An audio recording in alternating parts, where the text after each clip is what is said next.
it's Liv here from the Kiwi Can Marlborough team. I hope you've had a great first week of school holidays and have been enjoying our Kiwi Can videos so far.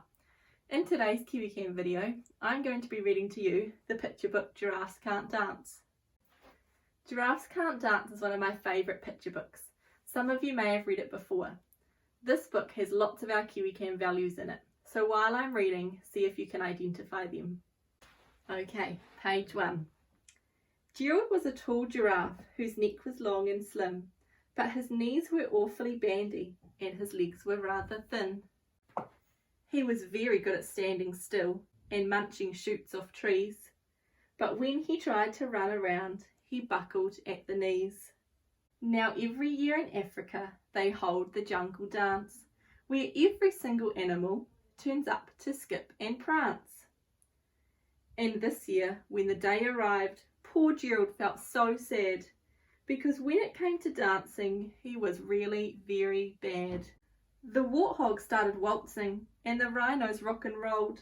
The lions danced a tango, which was elegant and bold. The chimps all did a cha-cha with a very Latin feel, and 8 baboons then teamed up for a splendid Scottish reel.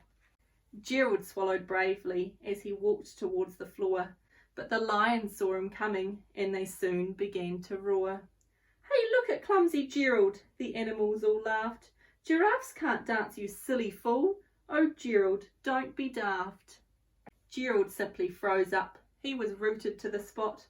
"They are right," he thought. "I'm useless. Oh, I feel like such a clot." So he crept off from the dance floor and he started walking home. He'd never felt so sad before, so sad and so alone. Then he found a little clearing and he looked up at the sky. "The moon can be so beautiful," he whispered with a sigh. "Excuse me," coughed a cricket, who'd seen Gerald earlier on, "but sometimes when you are different, you just need a different song. Listen to the swaying grass and listen to the trees. To me, the sweetest music is those branches in the breeze. So imagine that that lovely moon is playing just for you.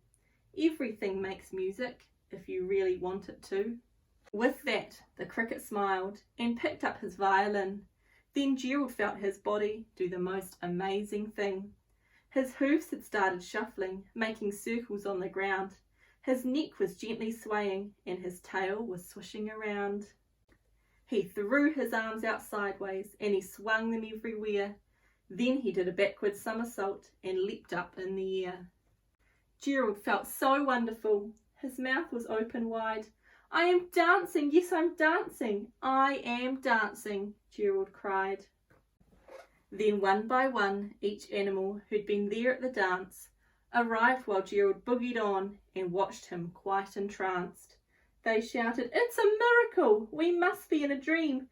Gerald's the best dancer that we've ever seen." "How is it you can dance like that? Please, Gerald, tell us how." But Gerald simply twizzled around and finished with a bow.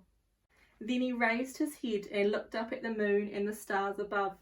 "We all can dance," he said, "when we find music that we love." I hope you enjoyed that book, and I hope you enjoy it just as much as I do. Like I said, there's lots of our Kiwi Can values that are in this book. So my challenge for you would be to write down how did Gerald show resilience in that book. And maybe you could even draw a picture of a giraffe, maybe Gerald, for us. And then email in your copies to our Graeme Dingle Foundation email address that's in the description. Thank you very much for tuning in to another YouTube video. I hope you enjoyed it. I hope you have another great week and we will see you again soon. Bye!